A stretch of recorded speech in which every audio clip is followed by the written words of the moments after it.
Oi, eu sou a Kizzy Oi, eu sou a Patrícia. e você está no Divagando.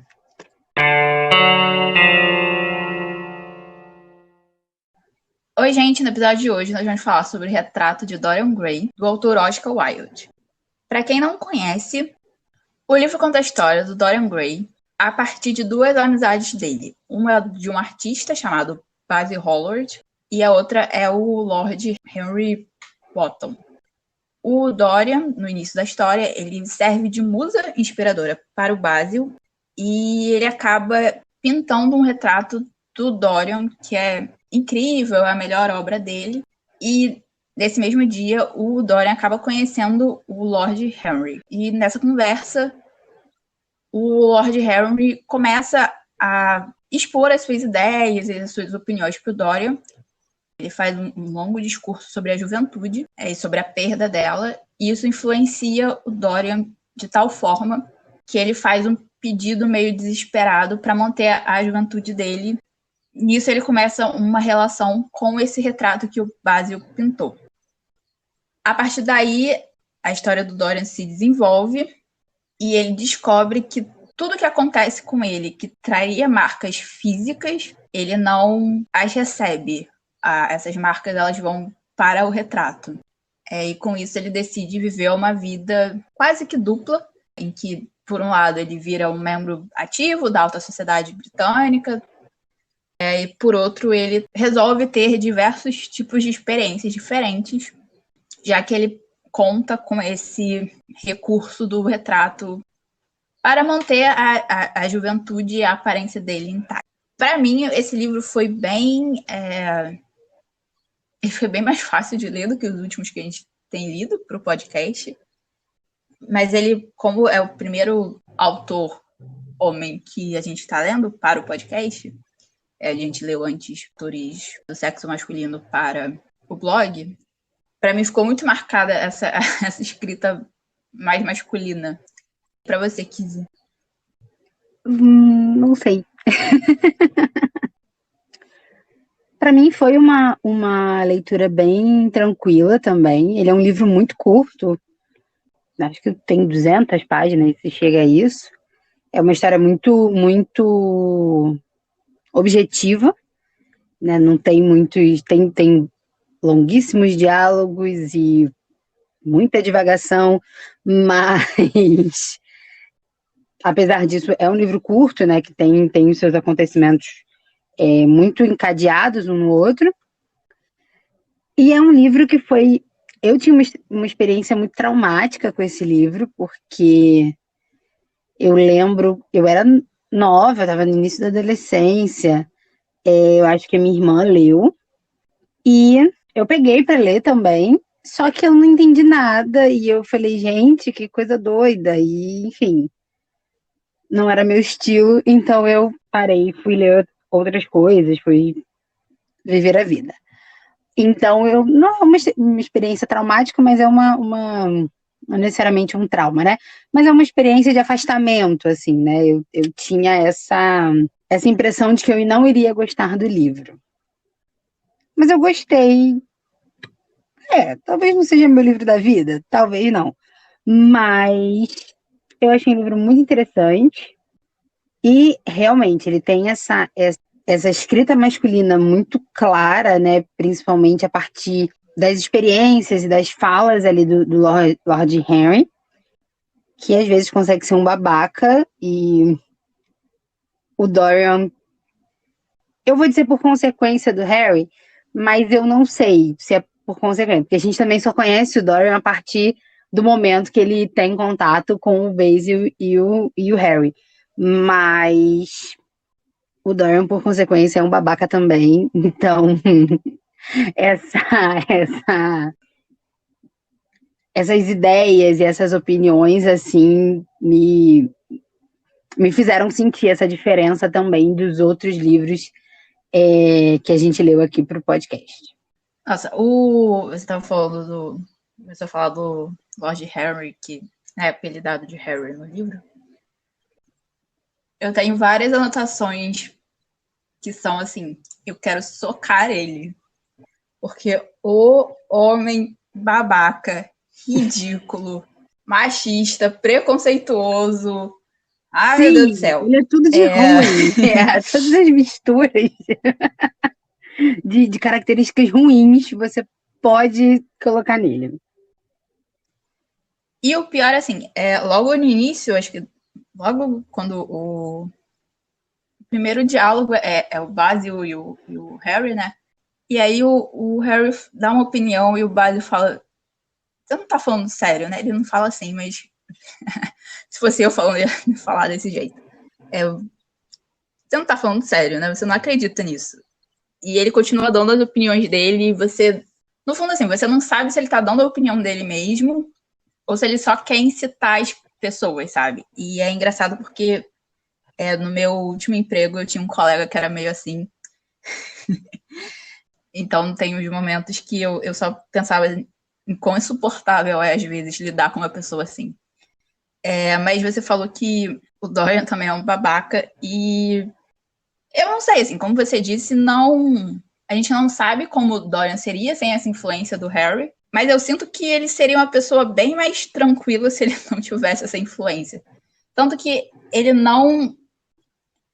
Porque eu acho que o Harry, por ser mais velho e por ter as opiniões e dar as opiniões do jeito que ele dá, ele acelerou muito o processo de crescimento do Dorian em algumas coisas. Eu acho que todo mundo chega a uma certa idade que vai se olhar e vai pensar: a juventude passa, a beleza passa, etc. Só que quando você pensa sobre essas coisas com uma certa idade, com uma certa maturidade, você já entendeu que cada fase da vida é uma fase da vida. Então, a juventude tem as suas partes boas, as suas partes ruins, a idade adulta tem as suas partes boas e as suas partes ruins, a velhice tem as suas partes boas e as suas partes ruins. E o Dorian, ele acaba chegando a essa consciência, né? Eles falam muito sobre essa questão de consciência, tem vários diálogos, várias exposições sobre a questão da consciência. E eu acho que o Dorian chega nessa consciência de que ele vai perder a juventude, vai perder a beleza dele, que, né, é extraordinária, inspira profundamente o Basil, até não chegar a um certo ponto de uma adoração dele. Ele chega nessa consciência muito cedo e sem ter a maturidade para lidar com essas coisas. E ele não tem a maturidade. Eu acho que o meu principal problema era essa influência do Harry em cima do Dorian. E o fato que o Dorian ele não tinha a maturidade para lidar com as opiniões e os jeitos e a personalidade em geral do Lord Harry. E eu acho que isso é o que influencia principalmente ele, né? Esse encontro de uma influência que a gente não sabe se ela é fundamental, não fundamental, mas se ela é da essência do Lord Harry, e dessa falta de maturidade do Dorian para lidar com isso. E aí a influência que isso tem na vida dele é totalmente trágica. Se você pensa não só no final do livro, mas se você pensa em tudo que o Dorian faz, e tudo que acontece com o Dorian, é trágico essa dualidade dele com o quadro, assim, e eu acho que a coisa que todo mundo mais conhece, mais já ouviu falar sobre a verdade do Dorian Gray é essa figura do Narciso, né? Um Narciso moderno, dele encontrar a sua imagem e essa imagem afetá-lo de tal forma que ele se enfia e acaba com a própria vida. Ao meu ver, assim, né, quando eu terminei de ler o livro, para mim foi o maior peso, assim, né, o cerne da discussão, assim, do livro, para mim é justamente essa relação da juventude, do medo de envelhecer, né, de perder os bons anos da vida, de viver a vida, né, enfim, e ela acabar, e a sua beleza acabar, e a sua vitalidade acabar, e as coisas interessantes da vida terem fim junto com a sua juventude, né? E aí eu lembrei muito quando a gente leu Laranja Mecânica pro blog, uma das conversas, e agora eu não vou lembrar exatamente se foi uma das conversas ou se foi no texto, mas uma das conversas que a gente teve, quando as pessoas cresciam, essa violência acabava, né? Porque a violência perdia o interesse, ou algo do tipo. E aí eu lembrei muito disso no livro, né? Não está necessariamente ligada à violência, mas a esse erro, a essa estupidez, a essa vontade de viver a vida descontroladamente, né? De uma sede por experiências novas e erros repetitivos até, né? Mas enfim, por inúmeros erros. Tanto que tem um momento que o Henry fala, numa das conversas, né, de umas das milhares festas que eles estão, que a fórmula para voltar à juventude seria repetir os mesmos erros de antes, né? Então, os mesmos erros da juventude. E quando ele recebe, isso impacta ele de uma forma, assim, né? Porque ele vendo que a juventude dele ia acabar, é como se tivesse entregado a morte na mão dele, assim, né? O fim da vida, o fim da beleza, o fim de tudo que ele conhece, né? E isso ele abraça essa dor, assim, ele abraça momentos finais que nem existiam ainda, mas que na cabeça dele já estariam batendo a porta, a tal ponto dele não querer mudar, né? Dele não querer viver com essa. Ele queria viver com essa juventude, né? Com essa beleza, com esse vício, né? Do ser novo e galante e que todo mundo ama, e não queria lidar com as consequências, né? Que isso traria. Então, essa venda da alma dele, né? Porque ele praticamente vende a alma dele para poder continuar belo, continuar jovem, faz dele uma pessoa que não tem essa. Ele tem noção dos erros dele, das consequências dos atos dele, mas parece que ele não sofre com isso, né? Ele olha o quadro mudando e se degradando e envelhecendo e virando uma figura que ele não gostaria de ser, mas ele sabe que aquilo ali seria quem ele é. E ele passa por essa vida sem aprender com esses erros, né? Ele erra, ele vê o retrato do erro, né? A consequência desse erro não só pelo retrato, né? Mas principalmente pelo retrato, porque aí é ele mesmo, né? É a própria imagem dele que está sendo afetada. E enquanto no espelho tudo continua igual, e ele prefere continuar igual, né? Ele prefere continuar vivendo uma vida depravada e horrorosa e fazendo mal às pessoas. Mas é engraçado isso que você disse, porque o Dorian vai em vários momentos onde ele olha o quadro, ou ele lembra do quadro, ou ele pensa no quadro, ou ele fica paranoico que alguém vai achar o quadro e etc. Ele fala que o quadro é o espelho da alma dele, é a alma dele, né, colocada na tela e etc. Mas a questão é exatamente essa, assim. É um espelho que ele não se reconhece. Então, para ele é só que você falou, é uma coisa que ele não quer ser, né? Ele não quer ter aquela aparência. Ele não quer ter aquela expressão de maldade, ele não quer ver os sinais do envelhecimento, os pés de galinha, as marcas de expressão.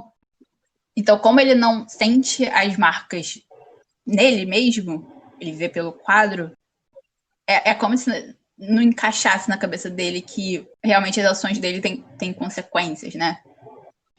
Eu acho que a primeira vez que ele percebe, né, que o quadro mudou, é muito significativo isso, porque ele já começa a sentir uma certa ojeriza em relação ao quadro, apesar dele de ser uma mudança ainda pequena em comparação ao que vai se tornar. Ao invés dele parar e pensar, olha, essa mudança aconteceu no quadro, porque isso aconteceu, o meu envolvimento nisso é esse, então eu preciso tomar cuidado e viver a minha vida de um jeito, né? Já que essas marcas não vão vir para mim e para minha pele, eu preciso viver de um jeito que essas marcas elas não se multipliquem de alguma forma, porque eu estou vendo o que elas fazem comigo, né? Como se fosse realmente um espelho da alma dele.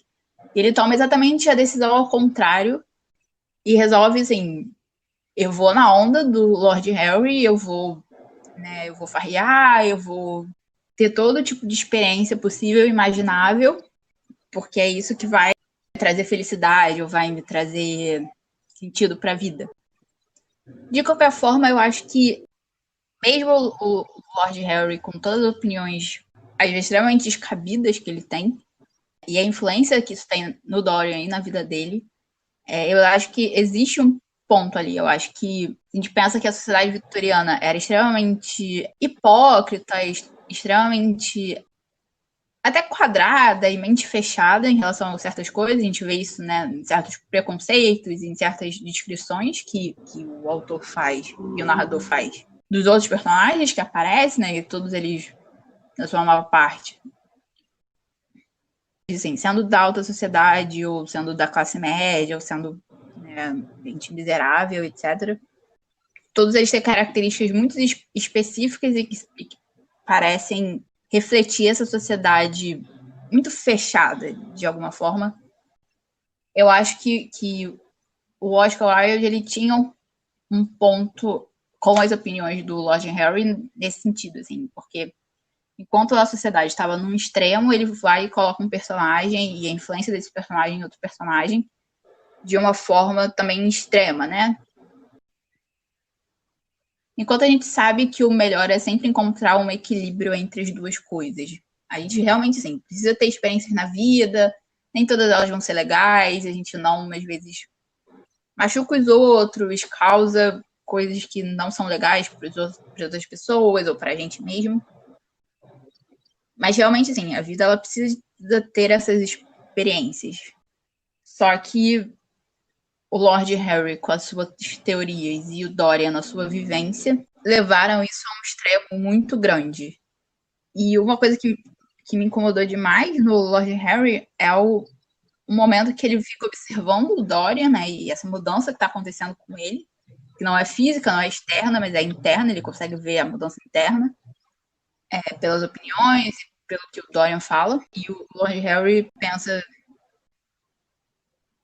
olha que incrível como esse menino, né, vai ser a minha experiência das minhas teorias, de alguma forma.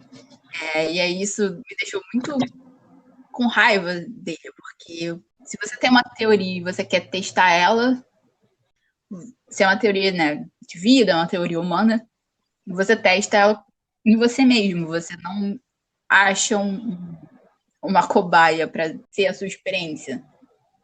Então, Ele é muito babaca, assim. Ele.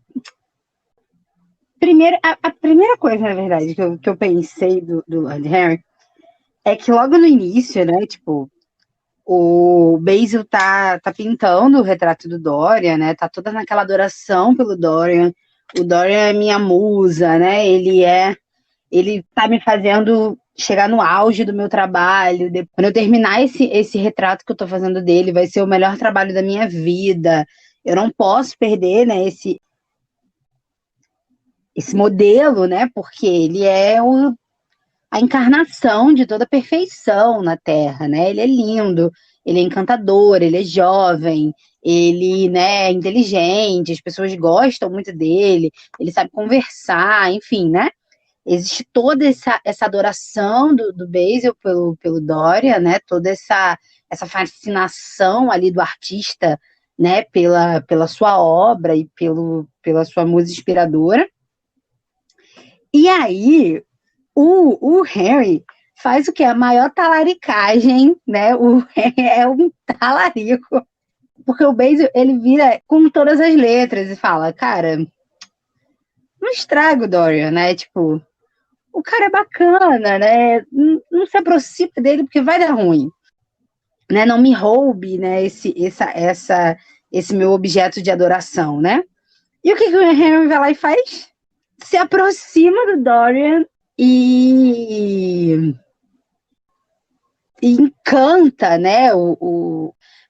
Não encanta, né? Porque aí essa não é realmente só uma culpa do Henry, mas é uma. Tipo assim, ele fica, apesar, né, do Basil não querer ele ali, né?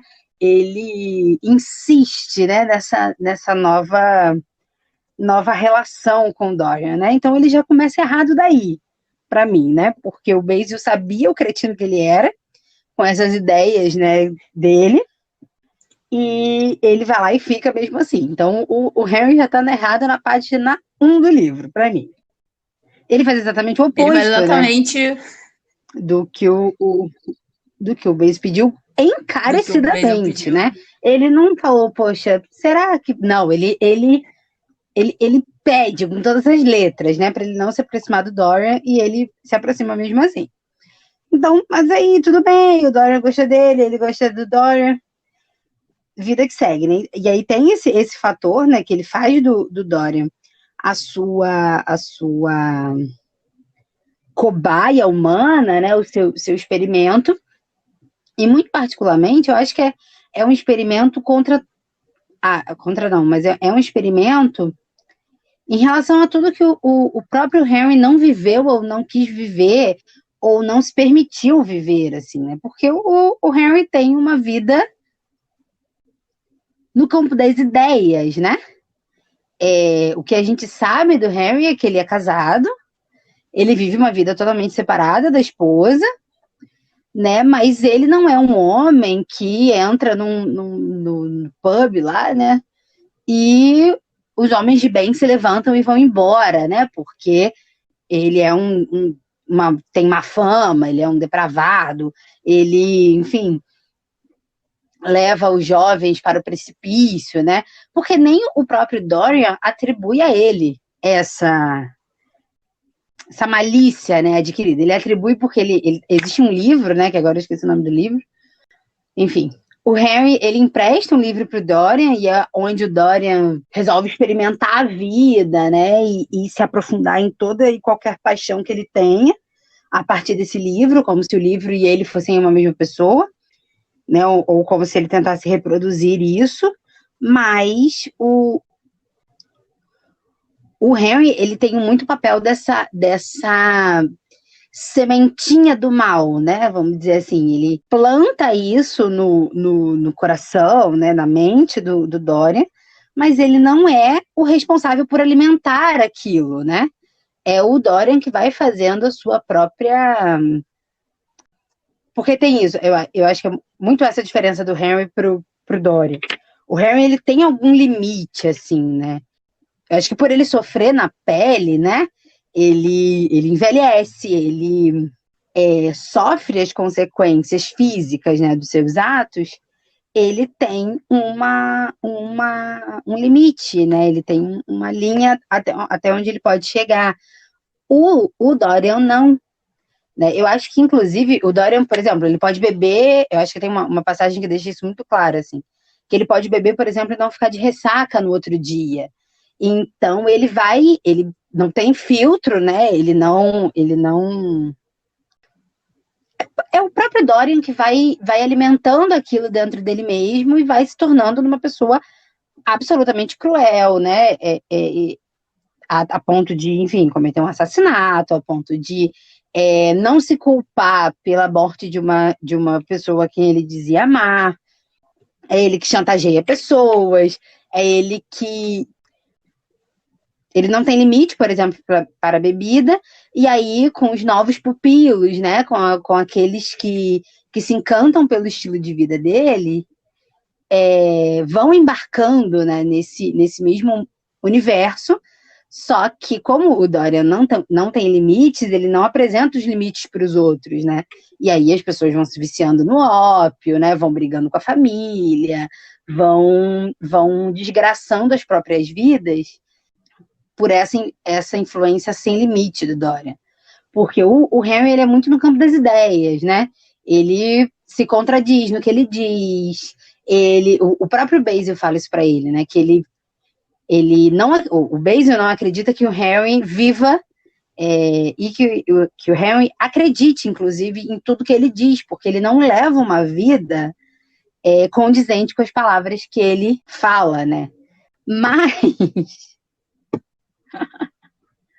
Mas o Henry, ele é uma pessoa detestável, mas eu não acho que ele seja... Ele é o que plantou, né, essa dúvida no coração do Dorian, mas eu não acho necessariamente que ele seja o responsável por toda a maldade e a crueldade no coração do Dorian, assim.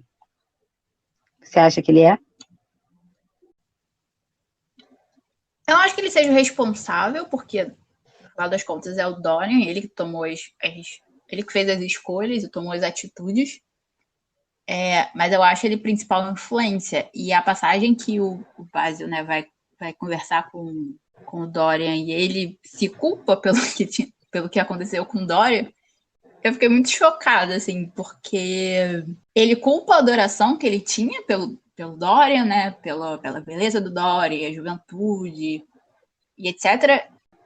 É claro que ele alimentou o ego do Dorian nesse sentido, uma adoração tão grande, uma certa paixão tão grande pelo Dorian, ele obviamente alimentou o ego dele.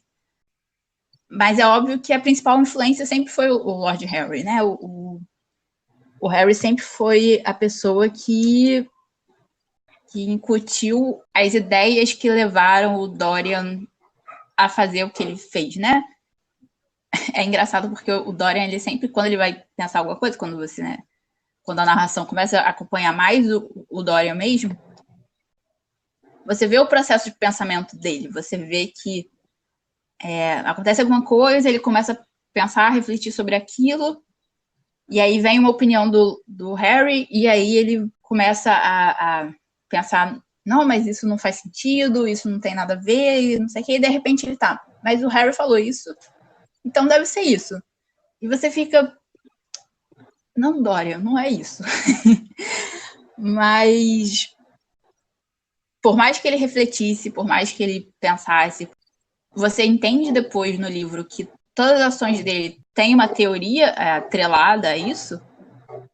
Eu sinto que faltava um pouco de senso crítico ao Dorian, de parar e pensar que talvez o Lord Harry e os livros que ele emprestava e as opiniões que ele dava talvez não fossem tão reais e tão condizentes com a realidade. Sim, eu acho que falta muito senso crítico para o Dorian, porque, como você disse, né, ele trouxe para muito cedo esse medo, né, do envelhecimento e da perda da beleza, da perda da juventude e o que tudo isso acarretava, mas a perda dessa juventude também, ela acarreta num amadurecimento, né?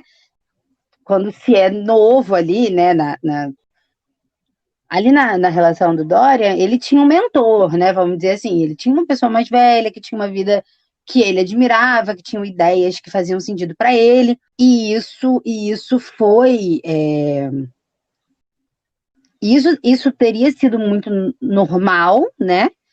Ele conviver com um grupo, enfim, intelectualmente interessante, eles tinham amigos em comum, né? Então eles transitavam nos mesmos círculos sociais, e isso seria muito normal enquanto ele aprendesse com os próprios erros, né?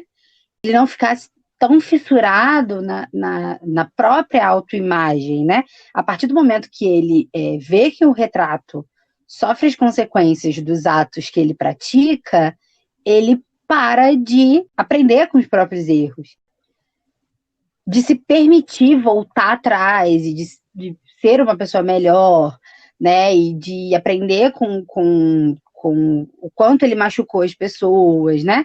De pagar pelos próprios erros, inclusive judicialmente, né? Então, ele não está interessado também, né? Porque, enfim, ele é absolutamente vaidoso, ele só olha, ele passa a vida, né, rodando em torno desse quadro e de como esse quadro está afetando a vida dele, e se ele não está na frente do quadro, ele está pensando no quadro, ele está surtando, imaginando que alguém vai encontrar o quadro. Então, chega um momento que ele e o quadro, né, tem essa relação simbiótica, assim, né, de autodependência mesmo, e falta esse senso crítico para ele, porque... E é isso, assim, ele mergulhou nesse Harry, né, e nessas ideias do Harry, e tudo que o Harry diz é verdade, e nunca teve oportunidade, não, mas nunca teve um momento ele nunca sofreu com isso, né? Ele nunca sofreu com a morte da Sibyl, né? Que é a primeira mulher que ele se apaixona. Mulher não, a menina que ela era, né? Mas enfim. E aí vai faltando o senso crítico a ele, ele vai se enredando ali na própria vaidade, no próprio egoísmo. E, inclusive, quando ele tenta ser bom, quando ele tenta pensar no outro, né? Quando ele tenta botar a necessidade do outro acima das dele, ele está fazendo isso pela própria necessidade, né? Então,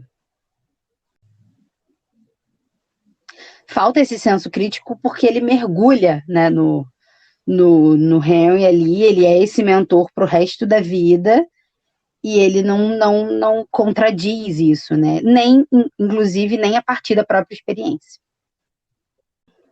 Quando você tava falando, eu lembrei de que no começo do episódio você falou que você lembrou muito de Laranja Mecânica quando você estava lendo o livro. E eu acho que não faltou só uma questão dele sentir as consequências, né, nele mesmo. Faltou o próprio processo de envelhecimento, assim, acho que você falou isso antes. Ele decidiu ficar igual. Por mais que as mudanças tenham acontecido, porque, né, ele novo no início do livro e ele no final você vê que ele não é exatamente a mesma pessoa, mas acho que por faltar o envelhecimento, faltou exatamente o que aconteceu com o Alex no Laranja Mecânica, que depois de tudo que ele sofre, depois de tudo que ele passa, depois de todas as violências que ele comete, depois de todas as tragédias, faltou o dia que ele olhou pro lado e viu, tipo, isso daqui já não é mais legal pra mim, isso daqui não é mais interessante pra mim. Eu acho que isso às vezes também vem do processo de envelhecimento, porque conforme a gente cresce, a gente envelhece, os nossos gostos mudam, as nossas ideias mudam, pelas experiências que a gente tem, mas também por a gente conseguir ter um outro olhar, né, em relação às coisas que acontecem. E isso acaba, como o Dorian não envelhece fisicamente, isso não acontece com ele ou acontece numa duração muito mais lenta do que a vida normal das pessoas. Mas sobre isso, sobre esse envelhecimento, né? Eu penso muito assim. O Dorian, quando ele olha pro retrato, né? Envelhecido, né? Aterrorizante, né? Porque é uma visão. Ele nunca descreve como uma. Ele não diz que ele envelhece bem, né? O envelhecer do quadro é sempre algo grotesco. Ele olha pro quadro e vê um retrato dele mesmo, cheio de falhas e cheio de erros e cheio de coisas feias, né, que visivelmente aparecem nele. Inclusive, a idade, né, para ele é uma coisa ruim, então os cabelos brancos, as rugas, né, as mãos que vão se enrugando também, né, vão perdendo a juventude. Então, isso tudo assusta muito ele. E ao mesmo tempo que ele se olha no espelho e ele se vê com 19 anos, que é como ele começa o livro, e porque o livro fala isso, né, de que os anos, acho que se passam 18 anos, mais ou menos, entre o início e o final do livro, e ele continua com o rosto de um menino de 19 anos. Então, entre um quadro que na cabeça do Dorian é grotesco de todas as formas e um espelho que apresenta um menino de 19 anos com todo o vício da juventude, com toda uma vida de oportunidades e uma página em branco, ele escolhe a página em branco, né? Ele escolhe o espelho, ele não escolhe o quadro. Né? Acaba que para uma pessoa normal, né, para as pessoas em geral, o espelho é esse retrato, né? É o retrato, é o que a gente olha e diz, eu estou envelhecendo, eu já não tenho mais, o meu corpo não é o mesmo, o meu rosto não é o mesmo, a minha voz não é a mesma, né? O nosso corpo é o retrato da nossa vida, né? É a única coisa que a gente vai ter. Ai, tem um dorama muito bom. Sempre me toca quando eu falo disso. Eu esqueci o nome dele agora, mas se eu lembrar eu falo. Que fala, né, que o corpo é a única coisa que você tem para sua vida inteira, né? Não tem como você viver fora do seu corpo nessa terra, pelo menos ainda não foi descoberto isso. Então, o seu corpo traz as marcas da sua vida. Então, é uma cicatriz que vai te lembrar de alguma coisa que você viveu, de como isso doeu, ou de como isso foi feliz. Enfim, o seu corpo traz as suas marcas. E o Dorian não trazia essas marcas, né? Então, ele tinha um retrato, que era o espelho dele, né? O real espelho.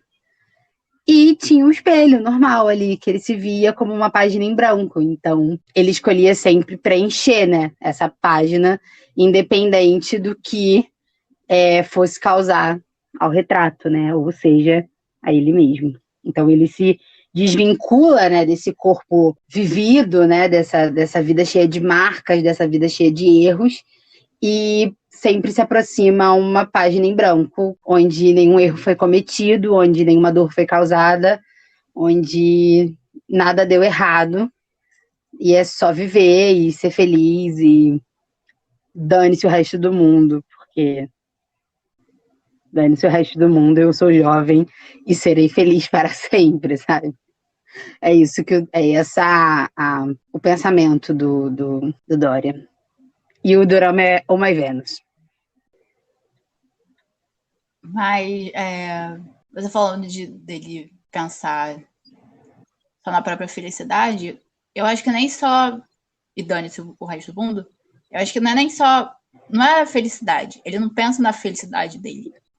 Ele pensa no prazer dele. Ele pensa, né, nos prazeres que ele pode tirar de beber até cair, de usar ópio, de ter várias relações, de ter várias amantes, etc. Ele não.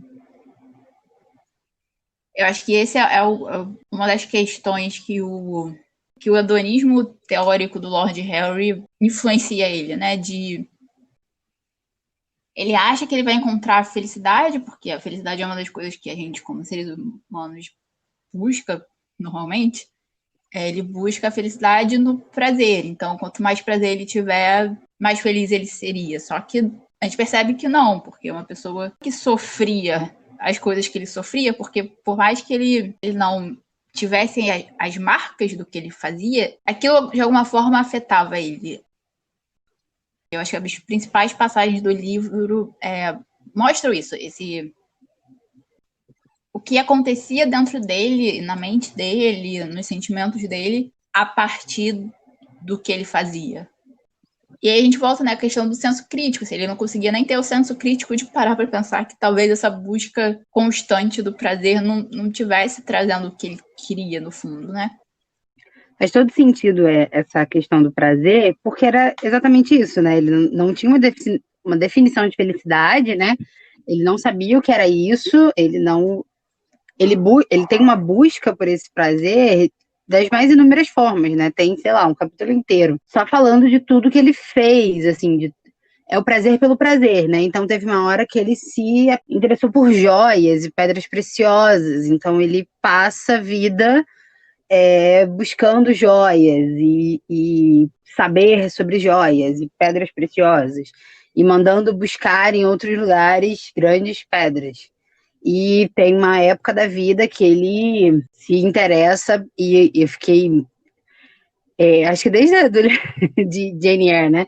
Que a gente se deu conta de que essa galera está escrevendo na época que estão, abre aspas, colonizando a América, né? Onde estão, enfim, destruindo a América e matando pessoas, enfim, roubando bens naturais das Américas, enfim, foi a mesma sensação de raiva que eu tive quando eu li, né, isso, porque ele manda trazer, sei lá, cocares da Amazônia e, sei lá, instrumentos musicais do Peru, sei lá, sabe, coisas assim, né, que a gente sabe que acontecia, né, e aí, enquanto museóloga, temos aí o início dos museus, né, e os gabinetes de curiosidade vão surgir nesse momento aí que eles estão vivendo, onde a galera que tinha dinheiro se interessava por alguma coisa e saqueavam, né, o Brasil, enfim, não só o Brasil, mas enfim, saqueavam as colônias, né, para alimentar essa curiosidade, alimentar esse desejo pelo excêntrico, né? Então isso me deu ai, uma raiva, assim, porque é bonito, né? No livro é bonito, escrito, ai, trouxe um cocar da Amazônia, pele de um animal, né? Mas no duro a gente sabe, né, o que aconteceu realmente, né? De todas as mortes, todas as doenças, todas as guerras, todo o desmatamento, toda o saqueamento, né, de ouro e madeira, e enfim, toda a crueldade que fizeram com as pessoas para trazer apenas um cocar da Amazônia. Enfim, então é essa busca do prazer pelo prazer, né? Só para é uma característica, né, da época, talvez, principalmente dessa aristocracia aí que não tinha droga nenhuma para fazer da vida e, enfim, só ficava assim, fazendo nada e pensando nos próprios prazeres e nas melhores formas de matar o tempo, né? Porque não tinha realmente nenhuma função social definida. Realmente, e essa passagem que você falou também me impactou bastante. Eu acho que interesse e curiosidade são coisas naturais, assim, acho que todo mundo acaba tendo. Mas realmente, eu acho que esse é um dos temas principais do livro, né? O excesso. Mas é esse excesso e essa necessidade de achar o exótico e achar o diferente, trazer novas experiências, novas vivências e trazer tudo que ele traz e coleciona no livro, sem refletir, sem criticar, sem até pensar, assim, a narração é ótima, porque ele vai listando, né? Aí ele lista todos os instrumentos musicais, aí depois lista todas as pedras preciosas, aí lista todos os tecidos, e aí lista todas as figuras que ele leu sobre. E claramente tem essa diferenciação entre o que é o outro, né? O exótico, o primitivo, e o que é, entre milhares de aspas, civilizado e, né, rico e alto. E eu acho que é uma questão de... acho que é o princípio do consumo, né? De você não... O problema não é você buscar coisas diferentes, novas experiências e conhecer outras culturas, etc. O problema é você consumir o outro como se você fosse... como se você tivesse que fazer só porque você pode, entre aspas. E acaba que nessa visão que o Dorian tem para as coisas físicas e materiais, ele tem também para as pessoas. Ele consome os amigos e consome os amores e consome as relações sociais que ele pode acender ou não. Então o Dorian acaba sendo um personagem muito, muito, muito corriqueiro, acho que para o mundo que a gente vive hoje em dia, que é um mundo extremamente consumista. Sim, o Dorian, você falando, me veio a frase, né? Ele consome as coisas, seja de outros países, né? De outros lugares, ou das próprias pessoas, né? Que convivem com ele. Ele consome tudo como se fosse o dono delas, né? A relação dele com a Sibyl, né? A relação dele com o Basil, deixam isso muito claro. Ele possui aquilo, né? Ele é dono daquilo. Então ele faz o que bem entende, né? Da mesma forma como ele faz com as pedras preciosas, né? Com os instrumentos musicais. Então é isso, pessoal. A gente chegou aqui no final dessa nossa primeira conversa sobre o retrato de Dorian Gray, do Oscar Wilde.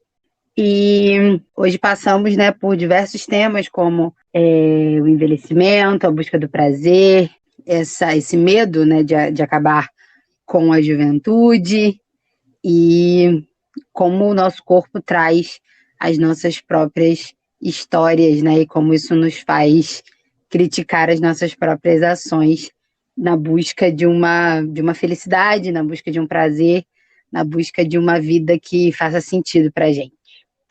Então, no próximo episódio, daqui a 15 dias, a gente se encontra de novo para a gente conversar um pouco mais. Então, mandem suas perguntas, se vocês já leram ou não, para a gente continuar essa conversa de uma forma bem interessante. Lembrando que vocês podem conversar com a gente, mandar as suas perguntas, mandar as suas questões, comentar o que vocês acharam do livro, acharam do episódio, no Twitter e no Instagram, no @divagandolivro. E aproveitem também para compartilhar o episódio com quem leu o Retrato de Dorian Gray, com quem quer ler o livro, com quem viu o filme, com quem se interessa pelos temas que a gente falou nesse episódio. E até daqui a